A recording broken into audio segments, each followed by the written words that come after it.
Okay. But please continue with your wonderful songs and katha.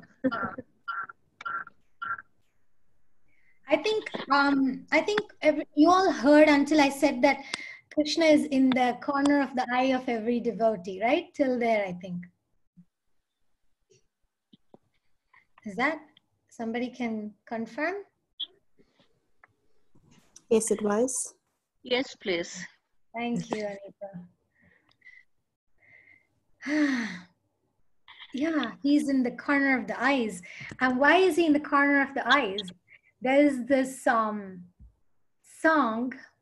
which describes all the naughty things Krishna did.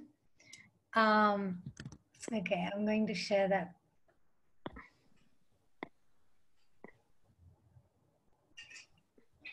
Mudadi Mukunda Sadanaka Banda Mudadi Mukunda Sadanaka Banda Dadiyami Salubenne Tinda Dadiyami Salubenne Tinda Ninna Kanda Ananda Gopike.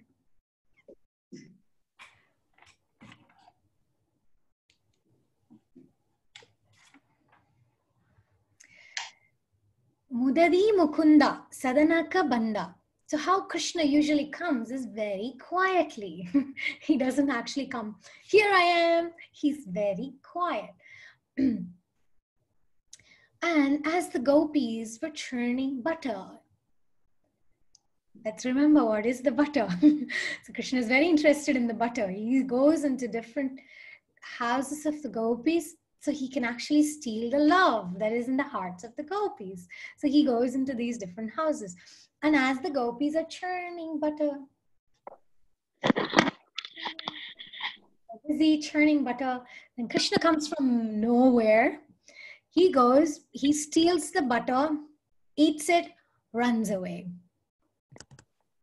Mara na pitata maneyolu pokka, Mara na pitata maneyolu pokka, Hidiya hodare kaige sikka, Hidiya hodare kaige sikka, Nodi nakka, Bhari dhakka, Gopike ninna maga jara, Iva chora, Sukumara.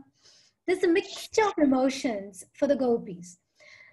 The gopis come to Mother Yashoda and say, Yashoda, look at your son. This little boy, this naughty boy has come inside my house and he has stolen butter. And when I try to go, so I bring him red-handed to you, he gets caught. He doesn't even run away, he just gets caught. And then he looks at me and he laughs hysterically at me. And I just lose all my senses looking at the beautiful laugh of the beautiful Gopala. And I just lose all my senses. Look, Yashoda, he is causing me so much trouble, but he's also causing me eternal happiness.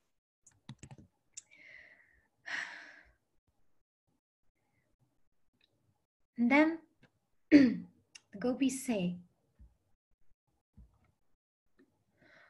Radheya manada moda mukunda, Radheya manada moda mukunda, Shridha Vithala nata chanda, Shridha Vithala nata chanda, Nayanananda, Ananda, Gopi kel ninna maga jara, Iva chora, Sukumara.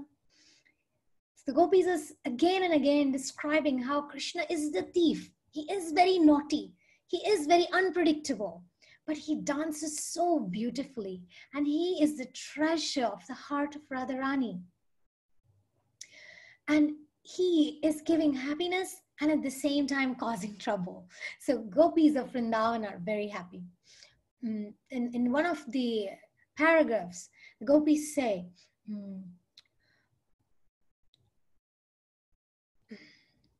ಹರದಿಂದ ಸೀರೆಯ ಸೆಳೆದ ಕರವ ಪಿಡಿದ ಮಾನ ಕಳೆದ ಗೋಪಿಕೆ ನಿನ್ನ ಮಗ ಜಾರ ಇವ ಚೋರ ಸುಕುಮಾರ. So this is the pastime when Krishna steals the clothes of the gopis and makes them very, very shy, and he makes them embarrassed. Then as Krishna is dancing, the gopi is complaining to Mother Yashoda, you know what Krishna did? He pulled my sari in front of everyone, and I was so ashamed. And when I tried to pull my sari back, he just held my hand and pulled out my sari. So the gopis are like, you know, internally they have this happiness, and this whole song is like song of happiness, but of complaint, of getting on the case of Krishna.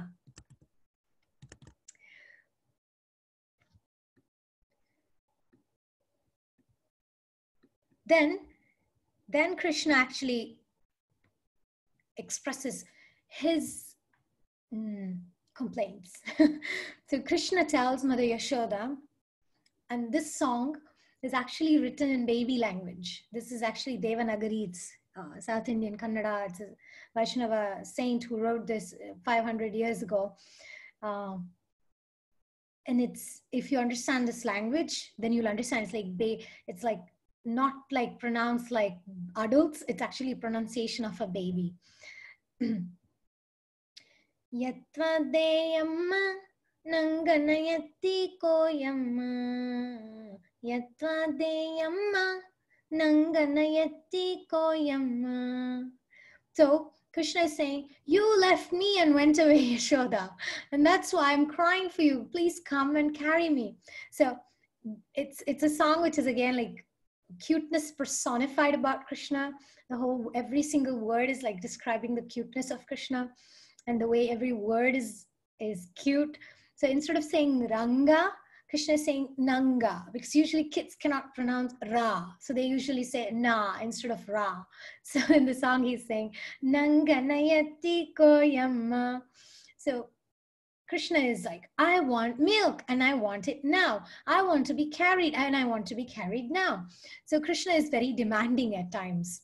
And sometimes even in our lives, we may feel like Krishna is testing us too much or giving us too many tests.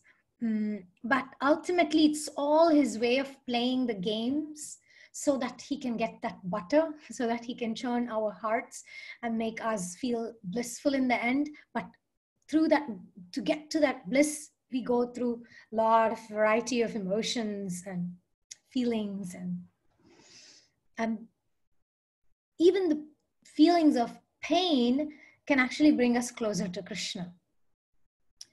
One of the instances of Krishna's hands, if we take the political situation at the time of the Pandavas,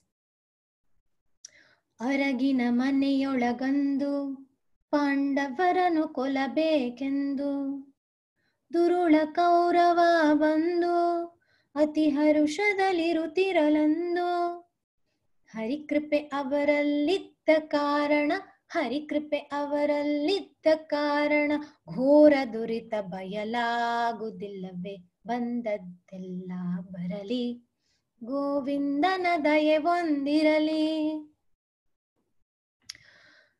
In the political scenario at the time of Krishna, when he was helping the Pandavas, was very, very crucial.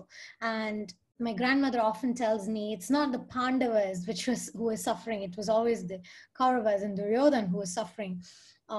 But there was a lot of churning. There was a lot of churning that was taking place for the Pandavas. And through all those churnings, all those difficult situations, when they were exiled, they were sent into the forest, even Draupadi, the beautiful princess who was accustomed to she was not even born like a normal human being. She came out of fire. She was born from fire. And then she was a princess and she had to go and live in the forest. And Pandavas, the greatest, most powerful human beings or even any living entity possible, they came to be born on earth, because Krishna's hands was to bring the devatas. Yamaraj, he wanted Yamaraj's presence so that he can re-establish dharma. Yada yada hi dharmasya glanir bharata abhyuttanam dharmasya tadatmanam srijamyaham. What is it for Krishna to like this re-establish dharma? It's nothing. It's just really a flick of his finger. Talking about hands and Krishna, for him, he can just do it. But he took years to establish a proper political situation, to find the right leader. So there are descriptions of how he connected with the demigods. He engaged the demigods, such as Yamaraj. His incarnation is Yudhishthir Maharaj, Dharmaraj. He is the establisher of Dharma. He's a personification of Dharma. And then he invoked the presence of Vayu. Vayu is very, very powerful. Vayu is wind god. So wind god was evoked and Bhima came. Bhima karma vrikodhara. So Bhima manifested as the second brother among the Pandavas. And then the Indra, who is the king of the heavens, he was invoked by Krishna. So Krishna was playing the Sutradhari. He's the puppeteer. So he invited Indra to come and manifest his energies in the form of Arjuna. Then Ashwini Devatas, the twin brothers, they have healing powers, mystical beings. So they manifested or incarnated their energies into Bhima, Nakula and Sahadeva. Nakul and Sahadev were the twin brothers. So the 5 Pandavas were brought to this place to re-establish Dharma for Krishna, to help him in his purpose. And it's not that because Krishna had empowered these demigods, Krishna had empowered these devotees, and Krishna was with them, difficulties were not there. In fact, those very difficulties is what makes them so great and glorious that we talk about them even today. And when the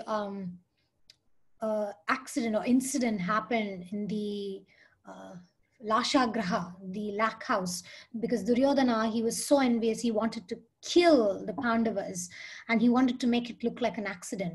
So he built a beautiful palace made of lac and firewood and ghee and animal meat, and he made it extremely inflammable. Pandavarunu kolabekendu, Durula Kaurava Bandhu, the very evil-minded son of Dhritarashtra, Duryodhan, he had such evil intentions to burn them down, and he had made a perfect strategy. And yet, Krishna had his ways to destroy the plan, and the lac house did not burn the Pandavas. And it is explained that in Mahabharata, if you study Mahabharata, all the political situations, Krishna kind of put all these things together, the puppeteer who combined different situations. Because of them not being visible, the Swayamvara happened in that particular way. And Krishna arranged it in such a way that Arjuna could actually come as a Brahmana and win. Because if he came as a Kshatriya, it wouldn't have happened. So many things, we don't see what is around the corner. In our lives, we only see whatever we have desired, whatever we are able to tangibly touch and see. But we don't see what's around the corner. But Krishna knows everything. So he's preventing us from getting into a certain relationship, to getting into a certain country, or getting into a certain situation. And he's avoiding, and there's so many blocks to where we want to go. But ultimately, he's leading us to exactly what will help us achieve the purpose of our life. So that's explained in this particular song. Then I have the last 2 songs here. So one song is about welcoming Krishna's powerful fist, powerful hands that can crush our false ego and make us liberated from the entanglement and the imprisonment of our own demoniac mentality, the mentality that is giving food to the lower self and bringing us down. Mushtika shura chanura malla malla visharada madhusudana. Mushtika chura chanura malla malla visharada madhusudana. Mardana kalinga nardana gokula rakshana sakala sulakshana deva. So, when Krishna entered Mathura,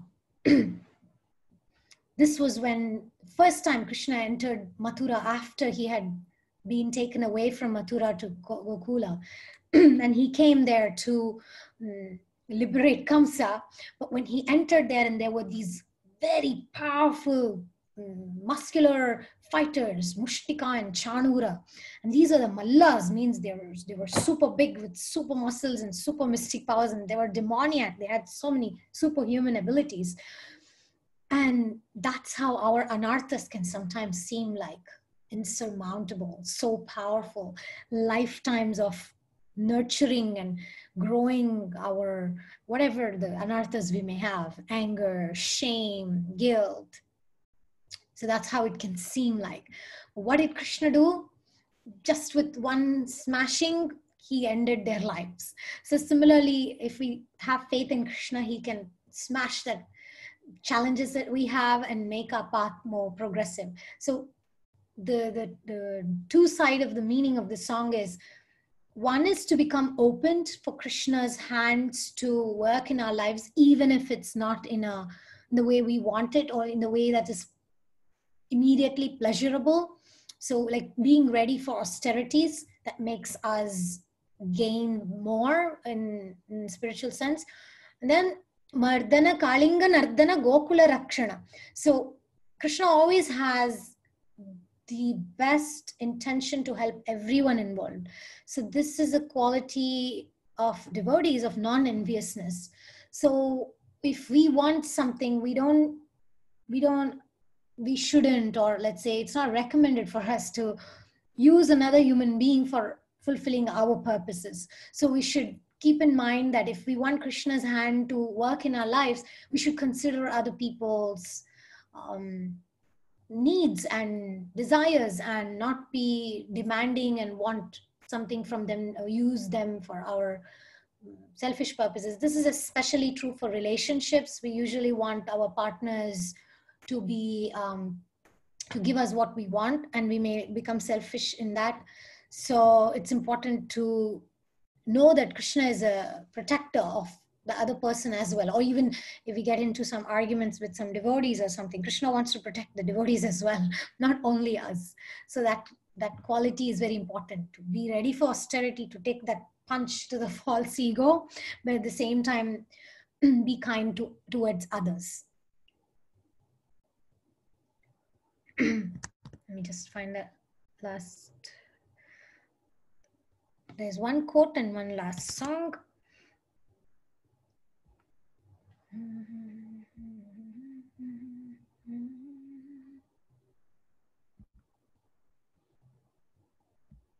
Yeah. So this is a song where it says, this is a Vaishnava, same saint, Purandaradasa. He's actually the incarnation of Narad Muni. Narad Muni came as Purandaradasa and then later also as Srivas Pandit. So in this song, he says about the difficulties, how to handle difficulties and how to pray to Krishna to show his hand. First thing he says, you have to channel the worries and know that Chinmaya is Krishna. He's always eternal well-wisher of ours. So he says, keep aside your worries, transform it, and make it into faith in Krishna, and then he will reveal his hand. It's just a small song. I'm going to share this. Chintyaka madatini chinmaya niddhane, Chintaratna vembo ananta niddhane, ananta niddhane. ಎಲ್ಲೂ ಮೊನೆಯು ಮುಳ್ಳು ಕೊನೆಯು ಹೊಳ್ಳು ಬಿಡದೆ ಒಳಗೆ ಹೊರಗೆ ಎಲ್ಲ ಠಾವಿನಲ್ಲಿ ಲಕುಮಿ ನಲ್ಲನಿದ್ದಾನೆ. ಹಿಂದೆ ನಿನ್ನ ಸಲಹಿದರ್ಯಾರು ಮುಂದೆ ನಿನ್ನ ಕೊಲ್ಲುವರ್ಯಾರು ಅಂದಿಗೆಂದಿಗೆಂದಿಗೂ ಗೋವಿಂದನಿದ್ದಾನೆ ಚಿಂತ್ಯಾಕ ಮಾಡುತ್ತಿ ಚಿನ್ಮಯನಿದ್ದಾನೆ ಚಿಂತಾರತ್ನವೆಂಬೋ ಅನಂತನಿದ್ದಾನೆ ಅನಂತನಿದ್ದಾನೆ ಸುತ್ತಲೂ ಬಂದ ದುರಿತಗಳೆಲ್ಲ ಕತ್ತರಿಸಿ ಕಡಿದು ಹಾಕಿ ಹೆತ್ತ ತಾಯಿ ತಂದೆ ತವರು ಹತ್ತಿರನಿದ್ದಾನೆ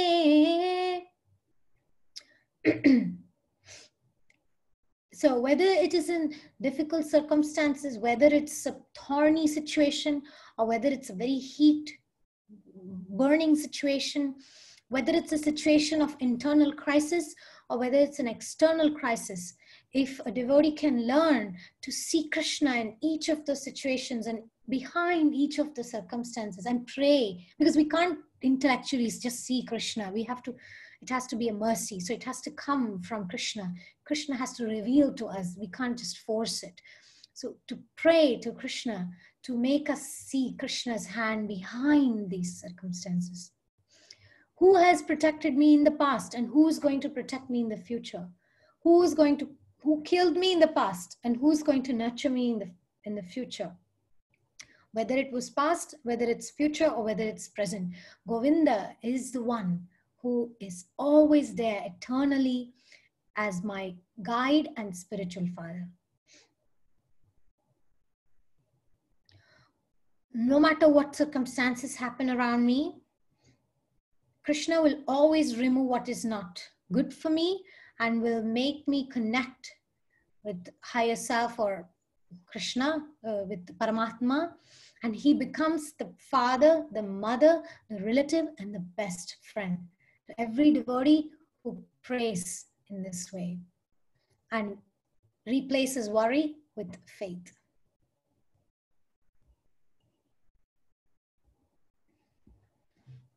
And our Goswamis, our 6 Goswamis, the mood of the Goswamis is not again that of satisfaction. Oh, now I know, I can see Krishna in every situation. I'm cool, I'm happy. Peace is not really the purpose of our Krishna conscious journey. Actually, the process of Krishna conscious journey is that hankering. And what is that hankering?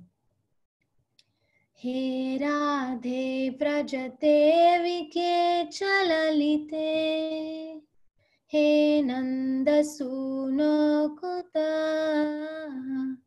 Shri Govardhana Kalpa Padapatale Kalindivane Kuta He Radhe Brajadevi Ke Chalalite He Nanda Suno Kuta Shri Govardhana Kalpa Padapatale Kalindivane Kuta. The 6 Goswamis are chanting very loudly everywhere in Vrindavan, shouting, "O Queen of Vrindavan, Radharani, O Lalita, O son of Nanda Maharaj, where are you all now? Are you just on the hill of Govardhan? Or are you under the trees on the banks of the Yamuna? Where are you? Where are you?" These were the moods in executing Krishna consciousness. This is from the Shat Goswami Ashtaka, the 8 prayers, 6 Goswamis, verse number 8. It's a beautiful prayer to console ourselves or direct ourselves in our lives if we are being too complacent and taking our lives for granted and we're feeling satisfied. Oh, I have my holy name, I can chant Hare Krishna, I'm happy with my life, everything is cool. That may not be the mood of the Goswamis. The mood of the Goswamis is that hankering, is that searching for Krishna in every single element and Krishna everywhere, and go mad for Krishna. That's the purpose of Krishna consciousness. So let's go mad for Krishna. Not only this Janmashtami, but for that Janma, for that birth of Krishna, with every thought that we have. regardless of whether that thought is negative or positive, whether that thought is bringing us down or bringing us up. In every thought, if we can bring Krishna there and allow Krishna to be born there, then that's the way that we can allow Krishna's hand to work in our lives and also connect and understand what is Krishna's hands. Sometimes we don't need to understand. Just being and knowing that Krishna's hands is there in my life helps a lot. And I'm so grateful for the opportunity to do this talk today. And thank you so much, Sharadia. Thank you so much to all the Sadhvi Sangha organizers for such wonderfully organized Krishna Katha events. And past few days, we've been having nectar from the Vaishnavis. And we have tomorrow also the last day. And thank you for giving me this opportunity to immerse myself and meditate on these wonderful pastimes and songs of Krishna. If you have any questions or comments, it's time now. You're most welcome to share. I would be happy to see your faces, beautiful faces. If you can switch on your video. Thank you. Haribo, Rasastali.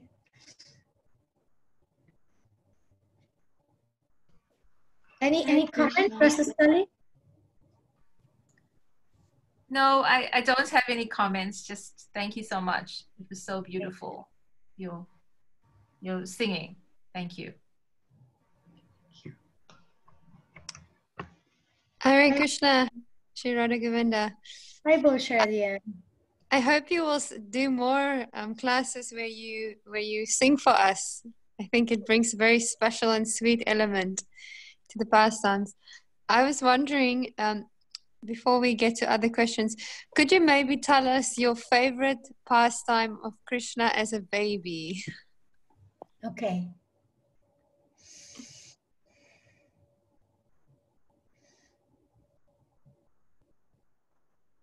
Oh, I'm thinking of so many songs. Muttugare Yashoda Mungita Mutyamu Vidu Tittarani Mahimala Devaki Sutudu Muttugare Yashoda. Muttugare Yashoda means cuteness overload. How Krishna's personality is such that he is the supreme person. He is the entire master of the entire creation, entire existence. And yet there's no comparison to his innocence and cuteness. And therefore, Mother Yashoda gets to experience what is so extraordinary about, not about the Supreme Lord, but that cuteness overload of personification of Krishna's cuteness. And in that song, there is the description of the pastime where how Krishna himself got scared or fearful of Mother Yashoda. And he is very conscious of how much Mother Yashoda thinks and feels. And he's afraid of the anger of Mother Yashoda. So yeah, I guess that's my favorite pastime, where Krishna starts crying because of fear of Mother Yashoda, what she's going to do to him. And immediately Mother Yashoda becomes conscious of the fact that she scared her baby, and she immediately consoles him, and he immediately gets consoled too. So personally for me, this pastime, before, and that time before when he was tied to the wooden grinding mortar, but the mood around that is my favorite pastime, because it demonstrates how sensitive Krishna is, how innocent he is. He's the most innocent of all living beings. And there is no pretense. He's so authentic about who he is. He doesn't care about, I'm the supreme person, I'm supposed to hold my status. He doesn't have that. And the same, I feel it's reflected also in him being Sarthi, because he doesn't have insecurity issues. Oh, what are people going to say if I become a chariot driver to my devotee? He doesn't think like that. So this relation with Yashoda, where he feels fear, where he feels that anxiousness. And because I'm personally working on facing my fears in life and accepting anxiousness and fear also as part of Krishna conscious journey.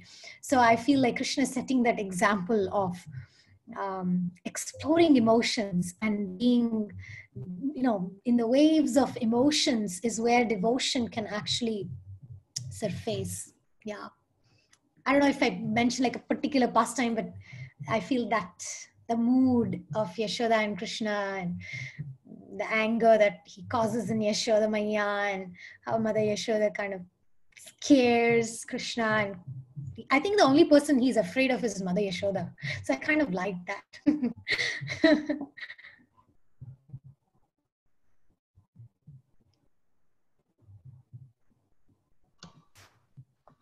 It sounds like Krishna is already still in your heart. Oh, yeah. I hope he steals more and more every day. So we have some wonderful questions in the chat box. I'll read you the first one. So she asks,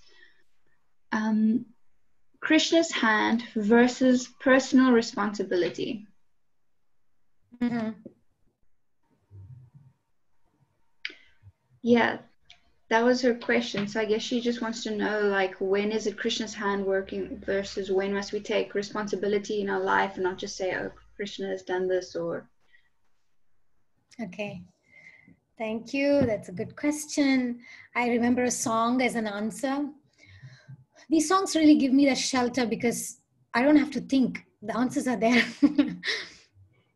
So in this song, it's a bit of it's a kind of little elevated level of seeing things, but it really gives the picture. This is a contract, okay, between the devotee and Krishna. So the contract is like, Krishna, these are my promises. This is what I'm going to keep up to. And these are your promises. You need to keep to these things. And if you break any of the rules here, if you breach the contract, then the whole contract is cancelled. And so he starts this deal. This is a contract deal. It's a legal document. Yanagu aane ranga ninagu aane yanagu ninagu ibbarigu ninna bhaktarane ninna bittu anyara bhajisidare nage aane ranga yanna nee kai bittu hodare ninage aane ತನು ಮನದನದಲ್ಲಿ ವಂಚಕನಾದರೆ ಎನಗೆ ಆಣೆ ರಂಗ ಪುರಂದರ ವಿಠಲ ನೀನೊಲಿಯದಿದ್ದರೆ ನಿನಗೆ ಆಣೆ cock ಜನಗಳ ಸಂಗವ ಮಾಡಿದರೆ ನಗೆ ಆಣೆ ರಂಗ ಶಿಷ್ಟರ ಸಂಗವ ಮಾಡದಿದ್ದರೆ ಎನಗೆ ಆಣೆ ರಂಗ ದುಷ್ಟರ ಸಂಗವ ಬಿಡಿಸದಿದ್ದರೆ ನಿನಗೆ ಆಣೆ ದುಷ್ಟರ ಸಂಗವ ಬಿಡಿಸದಿದ್ದರೆ ನಿನಗೆ ಆಣೆ. So these three deals, these are the three contract points. Point number one, so this shows which is Krishna's hand and what is her personal responsibility. So in the first one it says, if in body, mind or words I do not dedicate my life to you, then it's my breach of contract. But if you don't provide me circumstances in which I can dedicate my my body, mind and words, and you facilitate that, then it's your breach of contract. If I don't seek the association of devotees, then it's my fault. But if you don't remove that association from my life, then it's your deal. And then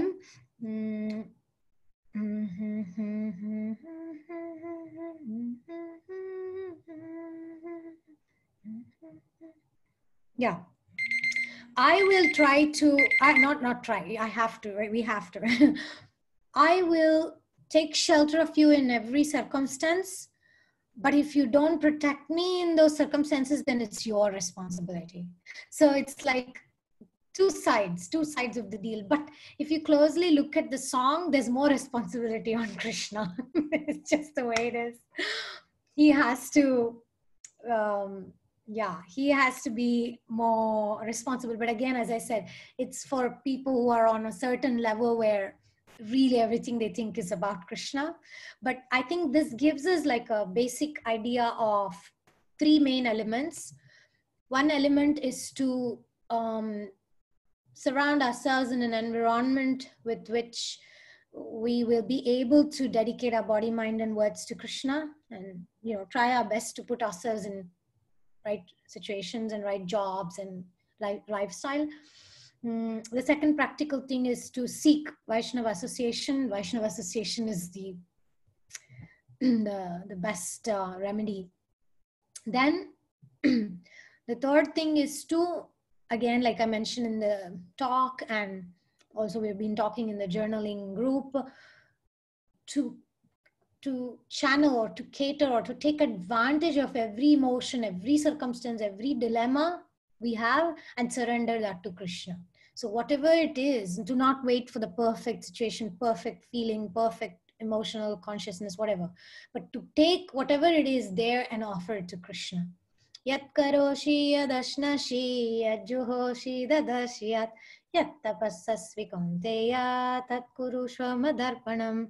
So the verse is saying, whatever you do, whatever you eat, whatever you give away, and we can kind of add a clause there, whatever you feel, whatever you think, you could offer that to Krishna. And in that way, we get closer to Krishna. Because the purpose of life is not to just become free of anarthas. The point of life or purpose of Krishna consciousness is to become close to Krishna.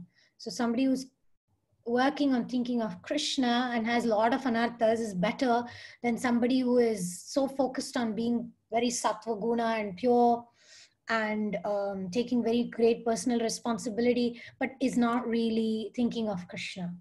So the point is to give the upper hand to Krishna and to say, I'm doing this, but if this happened, it must be your hand that this is happening. So I will take it as your hand. So it's like a double meaning. One is that Krishna has more responsibility. Another is that we need to give Krishna the more responsibility. Because I think at least in my life, one of the major anarthas I have is I try to control situations. I try to control relationships. There's a lot of control. So the minute I say I'm powerless over my own mess in my life, Krishna, you please help me, then Krishna can take the reins of your chariot. So we need to let God take control of our lives. So the hand of God is there, but as long as we don't let him in, we're not going to feel it. So we have to let Krishna take over the reins of our life.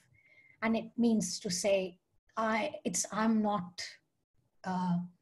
can't control things. But so I hope that was helpful as an answer. That was such a sweet answer. Thank you so much. I've never heard it this well answered before. Because So I think next question. One small comment. I think personally for me, part of personal responsibility is to have faith in Krishna and to give the reins to Krishna. That's, I think, the most powerful personal responsibility. Thank you. Sorry. No problem. That's wonderful. So I can see how my own reluctance to see Krishna every moment is part of my crazy agenda to keep up the illusion of false self-centeredness, and by so doing, not wanting to reciprocate or respond adequately to this wonderful hand of his. How do we allow our hearts to be softened, soft enough to allow Krishna to access his butter in our hearts? Haribol Bontle, so nice to hear your question, always intelligent. Thank you for this question.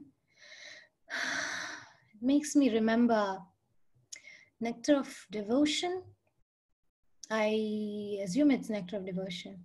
So there's this description. See, Krishna's lotus feet has the markings of different symbols. And one of the symbol is the fish. And it is said that when we actually take the lotus feet of Krishna and hold it to our chests, then the fish on the lotus feet of Krishna should be able to swim in the hearts, which is melted. And it's like liquid Krishna prema. So the fish should jump into our hearts and swim there freely. So this description explains how it's important for devotees to have soft heart, to allow that fish to jump into our hearts and swim in the ocean of bhakti. And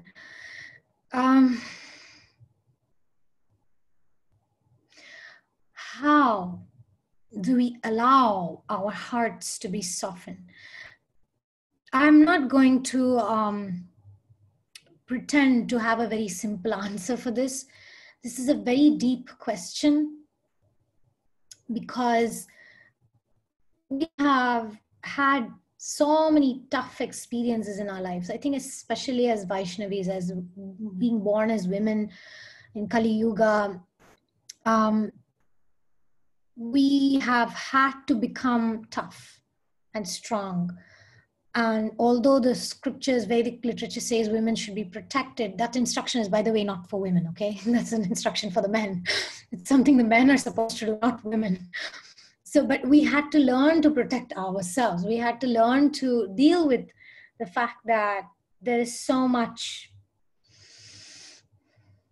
danger around us that we cannot just allow ourselves to be naive and soft-hearted with everyone and everything. So it's a question that leads us to, depends on how we have lived our life and how much we have allowed the trust to build in our hearts to allow that to happen. So it's a very heavy and deep question.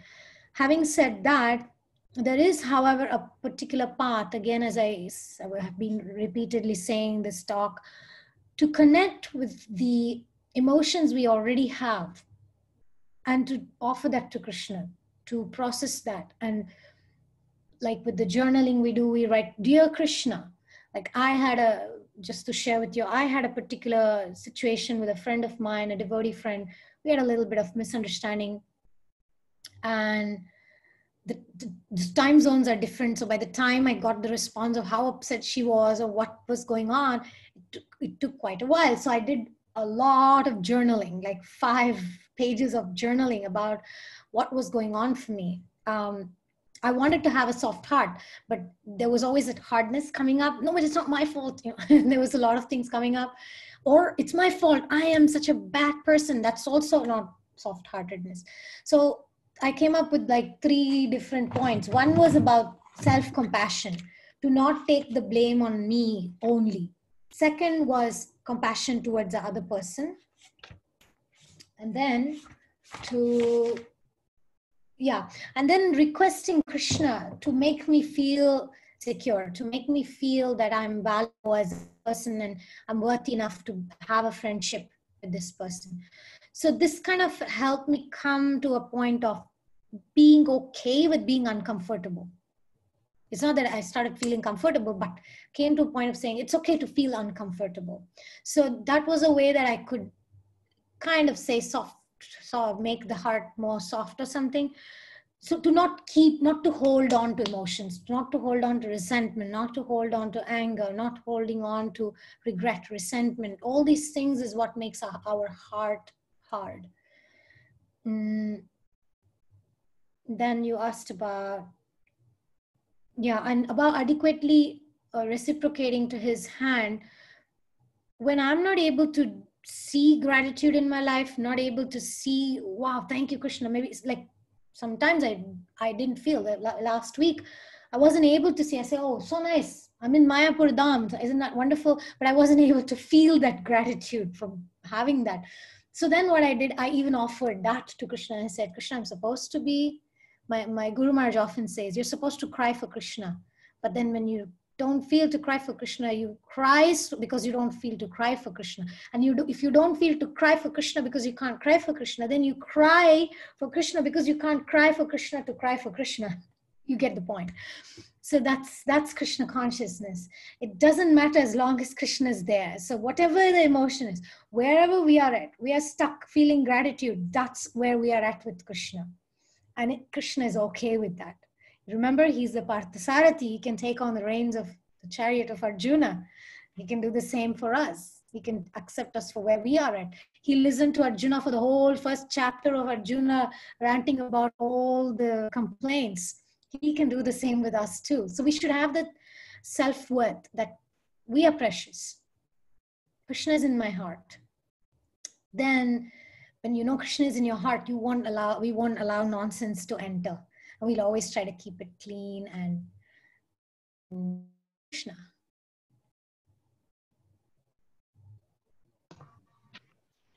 It's so wonderful how your personality comes out when you give your answers. It's just so touching and heartfelt. So thank you so much for that and for your wonderful, I would say talk, but I felt like it was more like a gita. It was more a song. So thank you so much for that. So don't see any other questions. So I guess I'll just thank you again for being here with us and taking part of our little festival. And yeah, as Sharadia said, we hope to have you on here again soon. Hare Krishna. Thank you very much. Happy Janmashtami. Hare Krishna.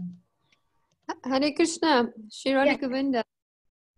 I think the only thing that could have made it better is if you could also show us some of the dances. I remember that you used to do that. The dances and the songs and the guitar. Why not? So maybe one day, I think that would be like the high point of sweetness if we can have all three together. Yeah, I mean, because it's only Sangha of Vaishnavis, I would be okay to do that. Yeah. Yeah, just like I think that the Devi Dasis in Jagannath Puri that used to only dance for Lord Jagannath. Yes. That would be really nice. We could do that. Thank you. I would love it. Okay. So all the Vaishnavis on Zoom, before we greet Radha Govinda, you're very welcome to switch off your cameras and your mics and just say Hare Krishna or Hare Bol or just thank Shri Radha Govinda personally for her guitar.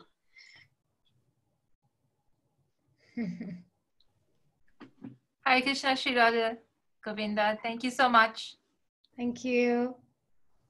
Hare Krishna. Thank you so much. It was great. Thank you so much. Thank you. Haribol, thank you so much. It means a lot for me that you were present. It gives that, you know, the Sangha, it's like live, you're there. It's much more fun. So I really appreciate you joining today. Thank you, Boncle. Thank you for the questions. Thank you, Sharadia. Thank you, Tara, for being a wonderful host as always. We have Nalini. Thank you for being there. So we end here. Thank you. Hare Krishna. Patitanam pavanebhyo Vaishnavebhyo namo namaha.